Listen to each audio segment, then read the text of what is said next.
Wayward Courier by Stephen Dilberg. Chapter 1.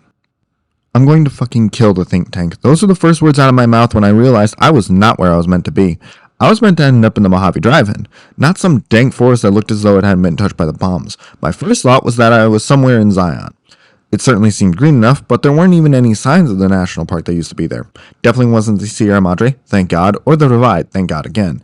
As if to make matters worse, my Pip-Boy 3000 couldn't tell me where I was. Seeing that it uses old pre-war satellites, not surprising.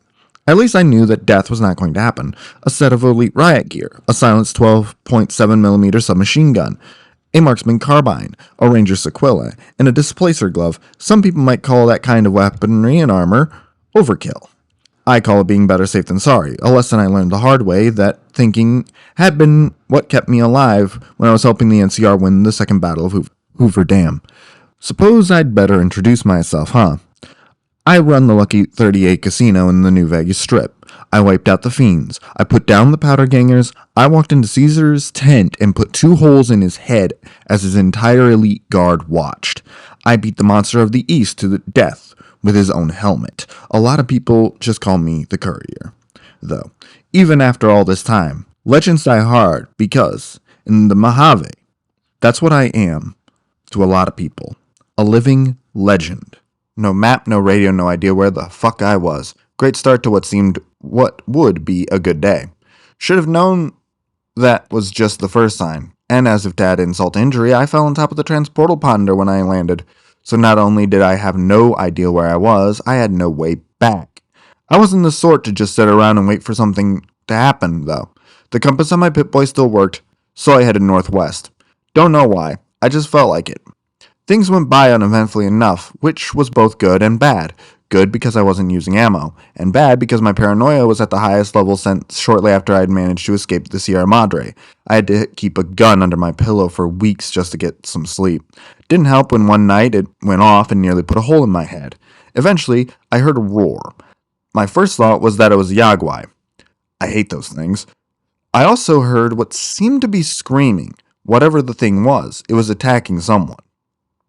As I had learnt before, the best way to make a good impression on a community was to save a member of it, so I headed in that direction. At first, I thought I'd ingested a cocktail of Psycho Jet Turbo Hydra, then washed it down with some moonshine. After all, what I was seeing was easily the strangest thing I'd ever seen. This coming from a man who has talked to a brain in a jar with a disturbing fascination with the human body. It looked like a bright blue, one-headed Brahmin with wings and a rainbow on its head was trying to fight off what seemed to be the love child of a rad scorpion, a cazador, and a coyote. As if to make the whole situation even weirder, something that probably shouldn't have been possible, the Brahmin thing seemed to be screaming, actually screaming for help. If we could speak the same language, I'd be willing to bet my Pip-Boy it was actually saying help. I'll admit, I don't always think things through before acting. That's the main reason that crazy fuck Elijah managed to get me into the Sierra Madre in the first place. So I pulled my submachine gun off my back and lined up the shot. Not once did I think that this might not be the best idea I've had. Definitely up there with the time that I woke up in the middle of Freeside in a dress. No, I will not tell you what happened. What it did teach me was that jet and absinthe do not mix well. It's a miracle that the king didn't have me shot. Anyway, I line up the shot on the weird rad scorpion cazador coyote thing, which I later found out was called something along the lines of manticore, and squeeze the trigger.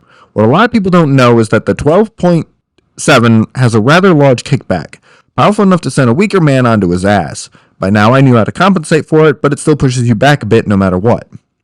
I didn't have an even footing, so I did fall over.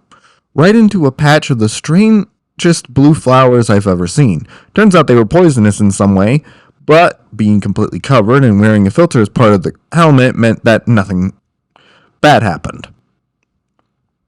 The manticore went down. Turned out I missed the head and only hit in the torso. I still killed it, so no biggie. At the time, I regretted not using VATS, but at least I didn't hit the Brahmin thing.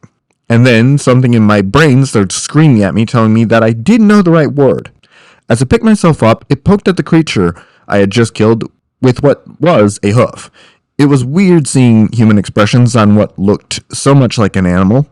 I thought talking to the think tank, still need to kill them, was strange enough, but they were once human, so it wasn't as bad.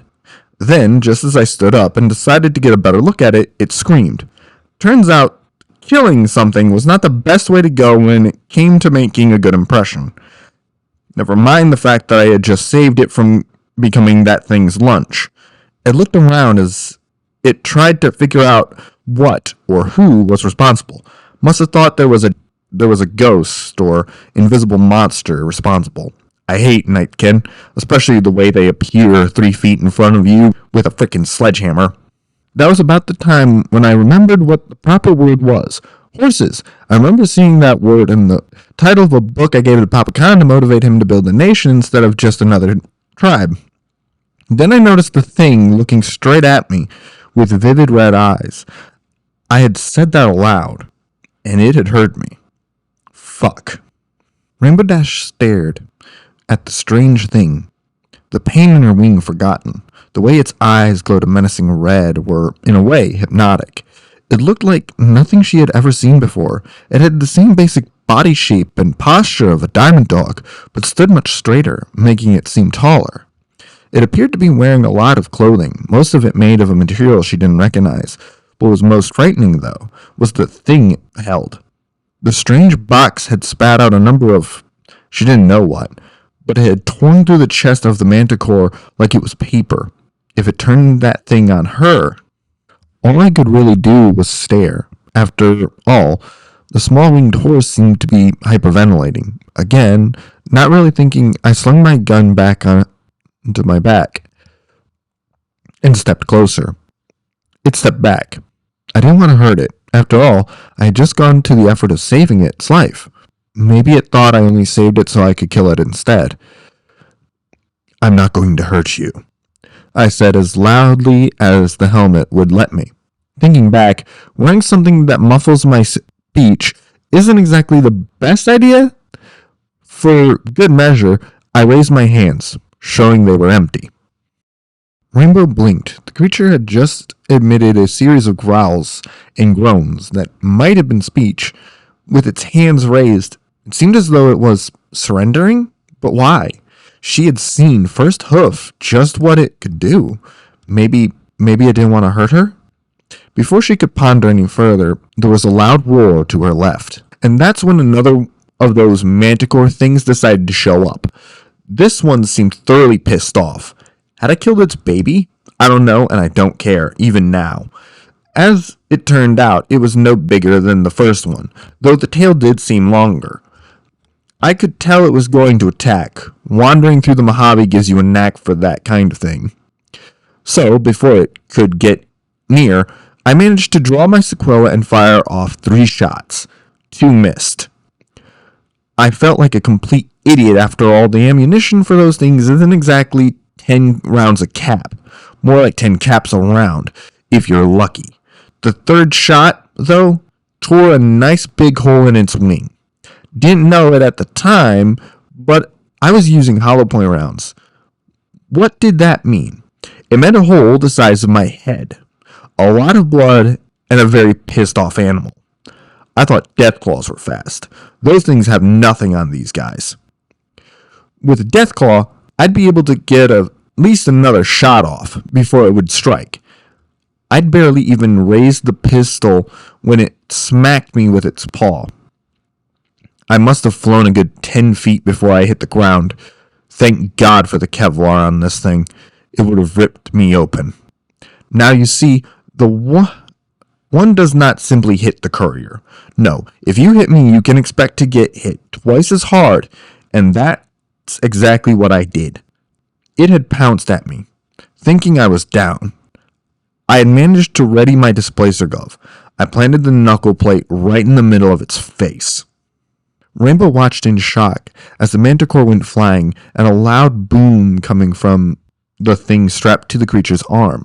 She watched as it picked itself up and charged, actually charged at the manticore.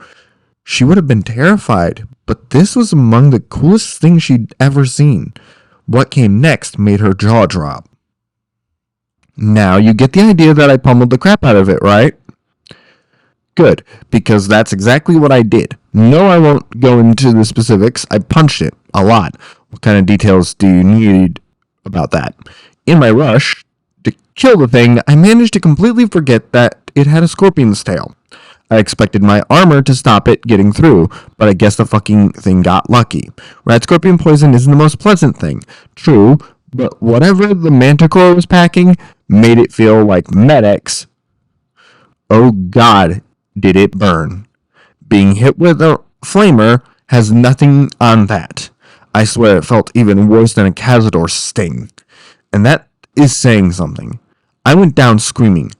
Don't look at me like that. What else was I meant to do? Still, I managed to get one last hit on it before I collapsed from the sheer agony I was going through. Turns out that was enough to kill it. Thank God, too. I did not fight at Hoover Dam to end up in the stomach of some animal. Courier, Special, Strength, 8, Perception, 7, Endurance, 9, Charisma, 7, Intelligence, 8, Agility, 10, Luck, 6. Author's note, this courier is based off my level 50 Uber Courier.